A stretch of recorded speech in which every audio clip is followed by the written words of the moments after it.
नमस्ते दोस्तों, मैं हूं बोनी वर्मा और आप देख रहे हैं डरावनी दास्तान। आज जो किस्सा मैं आपको सुनाने जा रहा हूं वो मुझे मेरे एक इंस्टाग्राम फॉलोअर नरेश ने भेजा है। नरेश एक कैब ड्राइवर हैं और उन्होंने लिखा है कि जो उन्होंने एक रात अनुभव किया वो आज भी उनके ख्वाबों में लौट आता है। कहानी उन्होंने खुद के शब्दों में मुझे भेजी है और अब मैं वही अनुभव आपको अपनी आवाज में सुना रहा हूं। नरेश ने लिखा, भाई साहब, वो रात बाकी रातों से बहुत अलग थी। मैं रोज की तरह कैब चला रहा था। रात के करीब 12 बज रहे थे। 2500 की कमाई हो गई थी तो सोचा अब घर लौट चलूं। गाड़ी को यू टर्न देने ही वाला था कि एक आदमी ने हाथ हिलाकर मुझे रोका। उसने पूछा, भैया साइडिंग घाट स्टेशन छोड़ दोगे क्या? मैंने देखा, दुबला पतला, साफ सुथरे कपड़े, उम्र कोई 35 के आसपास। पर जो चीज सबसे अजीब थी वो थी उसकी आंखें, गहरी, शांत, पर किसी गहराई से भरी हुई। और उससे भी अजीब, उसकी कोई परछाई नहीं दिख रही थी। उसके कपड़े हालांकि साफ थे पर थोड़े पुराने जमाने के लगते थे, जैसे वो किसी और दशक से चला आ रहा हो। मैंने जवाब दिया, माफ कीजिए भाई साहब, स्टेशन यहां से 40 किलोमीटर है, वो भी सुनसान इलाका है, मैं नहीं जा पाऊंगा। वो कुछ बोलता उससे पहले ही मेरा फोन बजा। एक अनजान नंबर था। कॉल उठाया तो एक औरत की आवाज आई। बोली, क्या आप नरेश हैं, कैब ड्राइवर? मैंने कहा, जी, आप कौन? उसने कहा, मेरा नाम संध्या है, बिलेश्वर काका ने आपका नंबर दिया है। मैं अभी ट्रेन में हूं और मेरी ट्रेन रात के 1:30 पर साइडिंग घाट स्टेशन पहुंचेगी। मुझे गुलमोहर कॉलोनी सेक्टर 3 जाना है, जो आपके घर से ज्यादा दूर नहीं है। मुझे हैरानी इस बात की थी कि उसे मेरे घर का इलाका कैसे पता था, लेकिन बिलेश्वर काका का नाम सुनकर मैं मना नहीं कर सका। मैंने हाँ कर दी। फोन रखते ही मुझे उस आदमी की याद आई जो स्टेशन जाना चाहता था। मैंने गाड़ी रोकी और पुकारा, चलिए भाई साहब, छोड़ देता हूं। वो बिना बोले मुस्कुराया और आकर बैठ गया। रास्ते में मैंने उससे पूछा, वैसे आप स्टेशन क्यों जा रहे हैं? उसने कहा, मैं कोई ट्रेन पकड़ने नहीं जा रहा, मैं उस ट्रेन को देखने जा रहा हूं जो असली नहीं है। मैंने हंसते हुए कहा, भूतिया ट्रेन? वो बोला, हाँ, भूतिया ट्रेन। हर साल इसी तारीख को इसी वक्त एक ट्रेन आती है साइडिंग घाट स्टेशन पर, बिना इंजन के, बिना सवारी के। सिर्फ साए होते हैं उसमें, और जो उसे देख लेता है वो कुछ ना कुछ खो देता है, कभी अपनी आवाज, कभी अपना होश। मैंने उसकी तरफ देखा, आप मजाक तो नहीं कर रहे? वो आदमी बोला, अगर चाहो तो दिखा सकता हूं, लेकिन याद रखना, देख लिया तो फिर हर रात महसूस करोगे। भूत एक बार दिल में घुस गया तो फिर निकलता नहीं। मैंने हंसकर कहा, ठीक है भाई साहब, आज देखते हैं। उसने मेरी तरफ देखा, हल्की सी मुस्कान दी और अचानक जैसे हवा में घुल गया। करीब 1:10 पर हम साइडिंग घाट स्टेशन पहुंच गए। मैं गाड़ी पार्क की और स्टेशन के अंदर चला गया। स्टेशन पर सन्नाटा था। कुछ लोग प्लेटफॉर्म पर सो रहे थे, कुछ मोबाइल में घुसे थे। मैं एक कोने में जाकर बैठ गया। तभी मेरा फोन बजा। वही औरत थी, संध्या। बोली, मैं पहुंचने वाली हूं, आप यहीं रहिए। फोन काटते ही वही आदमी फिर मेरे सामने आ गया। उसने कहा, तुम्हें भूत देखना था ना, अब देखोगे। मैंने पूछा, क्या मतलब? उसने कहा, वो औरत जो तुम्हें बुला रही है वो इंसान नहीं है। अगर उसे कैब में बैठा लोगे तो फिर वो उतरेगी नहीं, और अगर उतरी तो तुम्हारा कुछ ले जाएगी। मैं घबरा गया, लेकिन फिर सोचा ये सब डराने की बात है। वो आदमी बोला, अगर मेरी बात पर भरोसा नहीं है तो बस इतना करना, उससे किराए में एक बाल मांग लेना। अगर दे दे तो उसमें 3 गांठें बांधकर जेब में रखना। अगर न दे तो कहो अपने बाल बांध ले, और अगर दोनों ना करे तो समझ लेना कि खतरा है। मैं कुछ बोलता उससे पहले ही वो आदमी फिर से अंधेरे में गायब हो गया। अब मैं अकेला था और मेरी धड़कनें तेज होने लगी थीं। 1:28 पर ट्रेन प्लेटफॉर्म पर आ गई, धीमी, धुएं में लिपटी हुई, बिना किसी आवाज के। ट्रेन के गेट पर खड़ी थी एक औरत, सफेद सूट, खुले बाल और गहरी नजरें। उसने कहा, कैब वाले भैया, इधर देखिए। मैं खड़ा हो गया और उसकी तरफ खींचता चला गया। वो औरत उस ट्रेन के दरवाजे पर खड़ी थी और सीधे मेरी तरफ देख रही थी। उसके बाल कमर से भी नीचे लटक रहे थे और चेहरा इतना शांत था कि मानो किसी तस्वीर में जिंदा इंसान की परछाई हो। उसने दोबारा कहा, कैब वाले भैया, जरा मदद कर दीजिए, सामान भारी है। मैं जैसे खुद ब खुद उसकी तरफ खींचता चला गया। न दिल से सोच पा रहा था, न दिमाग से, बस उसके चेहरे की तरफ देखता रहा। जब पास पहुंचा तो उसने मुझे एक बैग पकड़ाया, काफी भारी था। मैंने वो बैग उठाया और बगैर कुछ बोले कैब की तरफ बढ़ा। वो मेरे पीछे पीछे चल रही थी। बिल्कुल चुप। उसके कदमों की आवाज नहीं आ रही थी, सिर्फ हवा में सरसराहट थी। कैब में सामान रखने के बाद जब मैंने पीछे मुड़कर देखा तो वो औरत गाड़ी के पास खड़ी थी। उसने बिना पूछे दरवाजा खोला और पीछे बैठ गई। फिर बोली, जल्दी चलिए भैया, रात बहुत हो गई है। मैंने गाड़ी स्टार्ट की, लेकिन मन में अजीब सी घबराहट थी। और उसी घबराहट में मुझे वो आदमी याद आया जिसने मुझे बाल वाली बात बताई थी। मैंने पीछे देखा और पूछा, मैम, आपसे एक छोटी सी रिक्वेस्ट है। किराया बाद में लूंगा, लेकिन क्या आप अपने बाल बांध सकती हैं? रास्ते में हवा बहुत चलती है। वो औरत कुछ पल तक चुप रही, फिर हौले से हंसते हुए बोली, मुझे खुले बाल ही पसंद हैं भैया, आप गाड़ी चलाइए। उसकी हंसी सीधी मेरी रीढ़ में उतर गई। मैं फिर भी चुप रहा। कुछ मिनट और गुजर गए। मैंने फिर कहा, तो फिर आप एक काम कर दीजिए, किराए में एक बाल ही दे दीजिए, आज के लिए वही काफी है।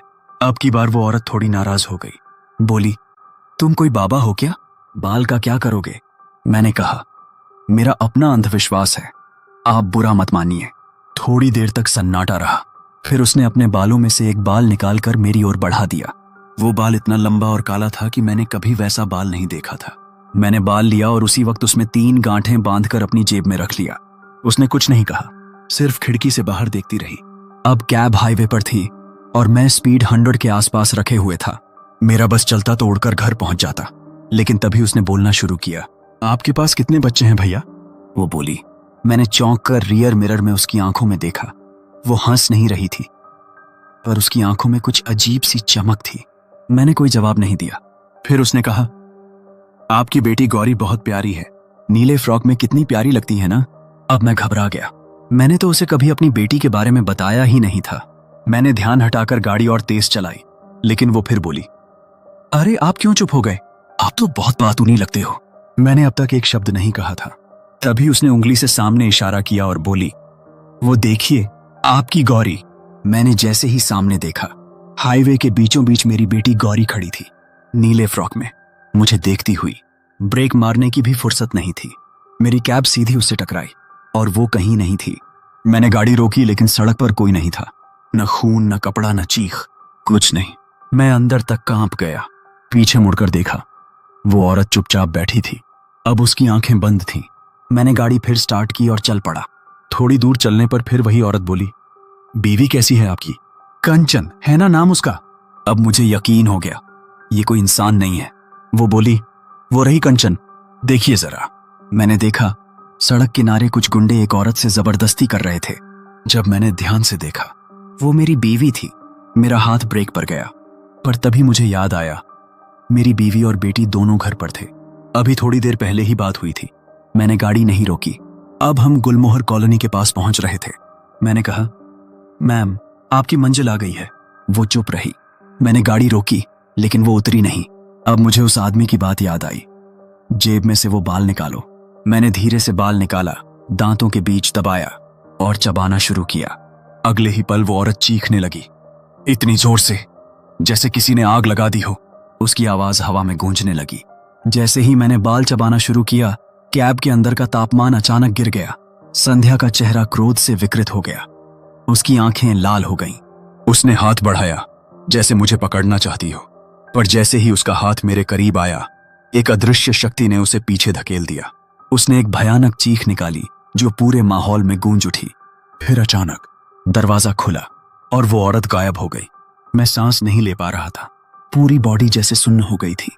मैंने किसी तरह घर पहुंचकर वो बाल संदूक के नीचे दबा दिया। हर रात जैसे ही घड़ी का कांटा उस एक खास वक्त पर पहुंचता, ऐसा लगता था जैसे कमरे में कोई और है। खिड़कियां अपने आप खुली मिलती थीं, जबकि मैं रात को खुद बंद करके सोता था। एक अजीब सी ठंडी हवा चलती जो सीधा मेरी गर्दन को छूती थी। लेकिन उस रात कुछ अलग हुआ। मेरी बेटी गौरी अचानक जोर से चीख पड़ी, पापा! मेरी खिड़की के बाहर कोई औरत खड़ी थी। उसके बाल बहुत लंबे थे और वो मुझे बिना पलक झपकाए देख रही थी। उसकी चीख के बाद मेरा दिल लिटरली जमीन पर आ गिरा। अब बात सिर्फ मेरे तक नहीं थी, ये साया अब मेरे घर वालों तक पहुंच चुका था। मैंने उसी रात वो बाल निकाले जो उस औरत ने मुझे दिए थे, जिनमें मैंने 3 गांठ बांधी थी, जैसे उसने कहा था। वो बाल अब भी ठंडे थे, एकदम वैसे जैसे किसी लाश को छू लिया हो। सुबह होते ही मैं सीधा पहुंचा बलेश्वर काका के पास। उनका छोटा सा चाय का ठेला था, जहां मैं बचपन से आता रहा हूं। वो वही पुराने स्टूल पर बैठे थे, भाप छोड़ती चाय के साथ। लेकिन जब उन्होंने मुझे देखा, कुछ पल ठिठके और बोले, क्या हुआ बेटा, आज कुछ परेशान लग रहा है। मैं थोड़ी देर चुप रहा, फिर झिझकते हुए पूछा, काका, क्या आपने किसी औरत को मेरा नंबर दिया था? उसका नाम शायद संध्या था। ये सुनते ही उनके चेहरे का रंग उड़ गया। उनके हाथ से चाय का कप छूट गया, गिरकर मिट्टी में बिखर गया। कुछ पल तक वो मेरी आंखों में घूरते रहे, फिर बहुत ही धीमी आवाज में बोले, संध्या? बेटा, तुझे उसका नाम किसने बताया? मैंने उन्हें पूरा किस्सा सुनाया।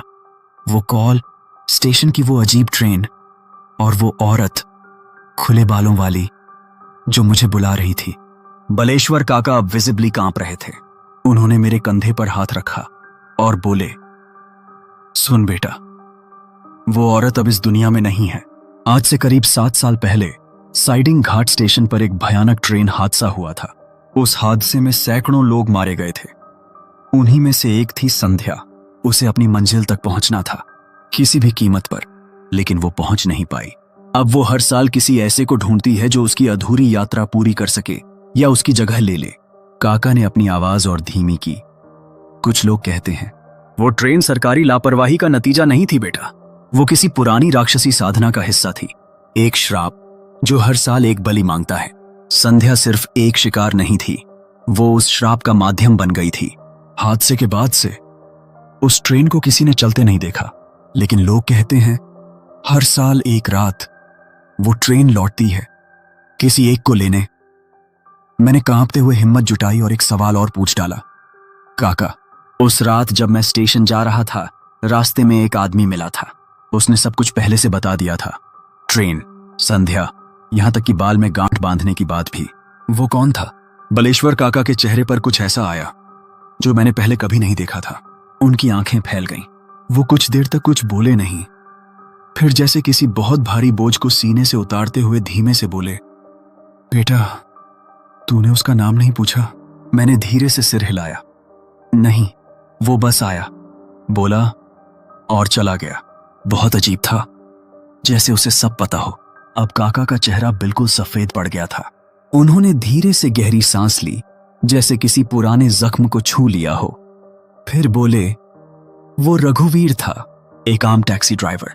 आज से करीब 60 साल पहले उसे भी एक रात वैसी ही कॉल आई थी। वो भी स्टेशन गया था और फिर कभी नहीं लौटा। उसकी गाड़ी स्टेशन के पास सुनसान मिली थी, लेकिन रघुवीर नहीं। तब से लोग कहते हैं वो अब इंसान नहीं रहा। वो अब उस भूतिया ट्रेन का हिस्सा बन चुका है। कुछ लोग कहते हैं वो अब दूसरों को बचाने की कोशिश करता है, जैसे उसने तुझे किया बेटा। मुझे लगा जैसे मेरे पैरों के नीचे से जमीन खिसक गई हो। ये अब कोई अफवाह नहीं थी, ये डर किसी कहानी का हिस्सा नहीं था। ये एक ऐसी आत्मा थी जो अधूरी यात्रा पूरी करवाना चाहती थी। मैंने उसी वक्त फैसला किया, मैं फिर से स्टेशन जाऊंगा। इस बार अकेला नहीं, इमरान के साथ। इमरान रेलवे में काम करता था। पहले तो उसने साफ मना कर दिया, तू पागल है क्या? लेकिन जब मैंने उसे पूरी कहानी बताई, बाल, कॉल, संध्या, रघुवीर, वो चुप हो गया। एक लंबा सन्नाटा, और फिर धीरे से बोला, ठीक है, चलें, लेकिन अगर कुछ भी अजीब हुआ हम तुरंत लौटेंगे। मैंने सिर हिलाया। रात ठीक 12:30 पर हम दोनों साइडिंग घाट स्टेशन की ओर रवाना हुए। रात का वो रास्ता जितना सुनसान था, उससे ज्यादा भारी। हमारी गाड़ी उस वीरान सड़क पर बस सरक रही थी, जैसे खुद डर रही हो आगे बढ़ने से। चारों तरफ घना अंधेरा था, कोई स्ट्रीट लाइट काम नहीं कर रही थी। पेड़ ऐसे झुके हुए थे जैसे रास्ता रोकने आए हों। हवा में अजीब सी सड़न थी, जैसे कोई बहुत पुरानी चीज गले और सड़ के उसी मिट्टी में मिल गई हो। हम दोनों खामोश थे। इमरान ने रेडियो ऑन करने की कोशिश की, पर उसमें बस एक भारी स्टैटिक आवाज आई। बीच बीच में कुछ पिघली हुई आवाजें, जैसे कोई बहुत दूर से किसी को पुकार रहा हो। सुन रहे हो, मेरी सवारी अधूरी है। इमरान ने डर के मारे रेडियो बंद कर दिया। मैं पीछे मुड़कर देखा, रास्ता जैसे अब दिख ही नहीं रहा था, सिर्फ धुंध और कुछ साए। चल नहीं रहे थे, तैर रहे थे। रात के ठीक 1:28 पर हम साइडिंग घाट स्टेशन पर पहुंचे। स्टेशन वैसे ही सुनसान था जैसा काका ने बताया था। कोई गार्ड नहीं, कोई मुसाफिर नहीं, कोई रोशनी नहीं। हम दोनों बाहर निकले। स्टेशन की जमीन गीली थी, पर बारिश नहीं हुई थी। जैसे किसी ने यहां अभी अभी चिता जलाई हो। और तभी दूर से एक सीटी सुनाई दी। वो कोई आम ट्रेन की सीटी नहीं थी। उसमें कुछ टूटे हुए इंसानी गले की आवाज मिली हुई थी, जैसे कोई मरते मरते मदद मांग रहा हो या किसी को बुला रहा हो। उस सीटी के साथ हवा में एक अजीब सी धात्विक गंध फैल गई, जैसे जलते हुए लोहे और राख की मिलीजुली बू हो। हम दोनों उस आवाज की तरफ देखने लगे। एक ट्रेन धीरे धीरे प्लेटफॉर्म पर दाखिल हो रही थी। काली जली हुई ट्रेन, हर डिब्बा जले लोहे जैसा था। खिड़कियों पर छाया थी और हर छाया में एक चेहरा था, जला हुआ, अधमरा मगर जिंदा। इमरान मेरी बांह पकड़कर फुसफुसाया, भाई हम गलत जगह आ गए हैं। ये ट्रेन नहीं है, ये कोई चिता है जो सांस ले रही है। और फिर एक दरवाजा खुला और उसमें से उतरी वही औरत, सफेद साड़ी, खुले बाल, काली आंखें और एक मुस्कान जो मौत से भी ज्यादा ठंडी थी। उसने मुझे देखा। तू फिर आया है अधूरी सवारी पूरी करने। मेरे गले से आवाज नहीं निकली। मैंने जेब से वो बाल निकाले, 3 गांठों वाले, पर इस बार वो बाल मेरे हाथ में राख बन गए। जैसे बलेश्वर काका ने कहा था, जिसने मौत को 2 बार छेड़ा उसके पास फिर तावीज काम नहीं करते। आत्मा अब उसे बांध चुकी थी। जैसे ही बाल राख हुए, संध्या की आंखें एक भयावह चमक के साथ फैल गईं। उसकी हंसी अब और भी ठंडी थी और एक फुसफुसाहट हवा में गूंज उठी। तुम्हारे बाल अब नहीं बचा सकते कैब वाले, अब तुम्हारी किस्मत मेरे हाथों में है। इमरान ने कुछ बोलना चाहा, लेकिन उसकी आवाज बंद हो गई। उस औरत के बाल अब हवा में उड़ने लगे थे, जैसे किसी शिकार की गंध सूंघ लिए हों। प्लेटफॉर्म पर एक अजीब सी फिसलती छाया फैल गई। अब तुझे मेरे साथ चलना होगा, तेरे मना करने से कुछ नहीं बदलेगा। स्टेशन के सारे दरवाजे अपने आप बंद हो चुके थे और तभी ट्रेन के डिब्बों से बच्चों की चीखें आने लगीं। उनकी आवाज में एक अजीब सा धात्विक विरूपण था, जैसे कोई रिकॉर्डिंग खराब हो गई हो। पापा पापा। मैंने देखा, एक खिड़की में गौरी थी। वो टिया था, मुझे अपनी ओर खींच रही थी, जैसे मेरे अंदर के डर को जानती हो, मेरे सबसे गहरे प्रेम पर वार कर रही हो। मैं चिल्लाया, गौरी, और भागा उस डिब्बे की ओर। लेकिन जैसे ही दरवाजा खोला, वो पूरी तरह खाली था। फर्श पर सिर्फ राख थी और कुछ बाल पड़े थे। उसी पल वो औरत मेरे सामने आ खड़ी हुई। उसने एक पुराना धुंधला शीशा मेरी ओर बढ़ाया, लेकिन उसमें मेरा चेहरा नहीं था। वहां कोई और था, एक झुलसा हुआ चेहरा। वो मैं नहीं था, लेकिन पता नहीं क्यों लगता था जैसे वही मैं हूं। वो औरत धीमे स्वर में बोली, अब तू रघुवीर है, जो कभी इस ट्रेन में फंस गया था, उसकी जगह अब तू लेगा। हर साल इस ट्रेन को एक नया ड्राइवर चाहिए और इस बार तेरी बारी है। मैं चीखा, भागा, इमरान को ढूंढने की कोशिश की, लेकिन वो भी कहीं नहीं था। संध्या अब मेरे बिल्कुल करीब थी। उसकी सांसें मेरे चेहरे पर पड़ रही थीं, ठंडी और सड़ी हुई। उसने अपना हाथ मेरी ओर बढ़ाया। तुम्हारा समय आ गया है कैब वाले, या तो तू इस ट्रेन में आ जा, या तेरी प्यारी बेटी गौरी मेरी सवारी बनेगी। मेरे अंदर तक सब कुछ जम गया। गौरी नहीं। मैं एक पल को हिचकिचाया। अपनी बेटी का चेहरा मेरी आंखों के सामने नाचने लगा। मैं अपनी जान कुर्बान करने को तैयार था ताकि वो सुरक्षित रहे। मैंने गहरी सांस ली और ट्रेन के खुले दरवाजे की ओर कदम बढ़ाया। तभी ट्रेन की छत को फाड़ता हुआ एक अधजला धुंधला साया नीचे उतरा। उसकी आंखें लाल थीं और उससे जलने की तीखी गंध आ रही थी। यह रघुवीर था। उसने अपनी जली हुई उंगली संध्या की ओर उठाई। उसकी आवाज एक भयानक फुसफुसाहट में बदल गई। बस कर। बहुत हुआ एक पल के लिए। संध्या के चेहरे पर क्रोध की जगह सदमा आ गया। रघुवीर की आत्मा ने एक झुलसे हुए हाथ से संध्या को पकड़ लिया। उनके बीच एक युद्ध छिड़ गया। धुएं और चीखों की एक भंवर जो स्टेशन की ठंडी हवा को चीर रही थी। रोशनी झिलमिलाने लगी और फिर अचानक रघुवीर और संध्या दोनों एक साथ हवा में घुल गए। उनके पीछे केवल जलती हुई राख का एक निशान और हवा में एक अजीब सी सड़हांध रह गई। स्टेशन की सारी लाइटें एक एक कर बुझने लगीं और फिर अंधेरा, बस अंधेरा। मैं प्लेटफॉर्म के हर कोने में, हर खाली डिब्बे में, हर अंधेरे छांव में इमरान को ढूंढा, पर वो कहीं नहीं था। वो ट्रेन जैसे आई थी वैसे ही हवा में गुम हो गई थी और उसके साथ ही मेरा दोस्त भी। स्टेशन पर अब भी मौत जैसा सन्नाटा था। लेकिन तभी एक हल्की सी सरसराहट हुई और पीछे से किसी ने मेरी जैकेट को जोर से खींचा। मैं पलटा तो देखा, इमरान था। उसका चेहरा पीला था, होंठ सूखे और उसकी आंखें शून्य में घूर रही थीं। उसने कांपते हुए कहा, वो मुझे अपने साथ ले जा रही थी, लेकिन किसी ने मुझे खींच लिया। एक आदमी, उसका चेहरा आधा जला हुआ था। उसने कहा, भाग जा, वरना तू भी यहीं अटक जाएगा। मैंने इमरान को कसकर गले लगाया। वो जिंदा था, यही बहुत था। हम दोनों किसी तरह स्टेशन से बाहर निकले, गाड़ी तक पहुंचे। घर लौटते वक्त इमरान ने एक भी शब्द नहीं कहा। उसका चेहरा पहले से भी ज्यादा पीला था और मैंने गौर किया, उसकी परछाई जो हमेशा उसकी थी अब सड़क पर नहीं दिख रही थी। एक पल को उसकी आंखें काली चमक उठीं, जैसे उनमें किसी और का साया उतर आया हो, फिर सामान्य हो गईं। बाद में जब भी मैं उससे स्टेशन या ट्रेन की बात छेड़ता, वो अजीब तरह से शांत हो जाता, जैसे हर शब्द को ध्यान से सुन रहा हो। कभी कभी तो ऐसा लगता जैसे वो अब पहले जैसा नहीं रहा। और जब मैं घर पहुंचा, सब कुछ वैसा ही था। बीवी सो रही थी, गौरी अपने खिलौनों के बीच। मैंने सोचा शायद सब खत्म हो गया, लेकिन जैसे ही बत्ती बुझाकर लेटा, मुझे बगल से एक आवाज सुनाई दी, कैब वाले भैया। मैंने उठकर देखा, कोई नहीं था। खिड़की के बाहर वही धीमी धुंध। अगली सुबह मैंने बेटी से पूछा, रात ठीक 1:30 पर उठी थी क्या? उसने कहा, हाँ पापा, खिड़की से एक ट्रेन जा रही थी, लेकिन उसमें कोई इंजन नहीं था।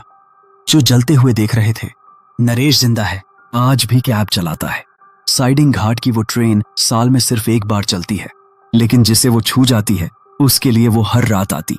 और जब भी कोई सवारी स्टेशन के पास छोड़ने को कहे, वो बस इतना कहता है। स्टेशन तक सब पहुंचते हैं, लेकिन मंजिल वही पाते हैं जिनका वक्त पूरा हो चुका होता है। आप सुन रहे थे डरावनी दास्तान।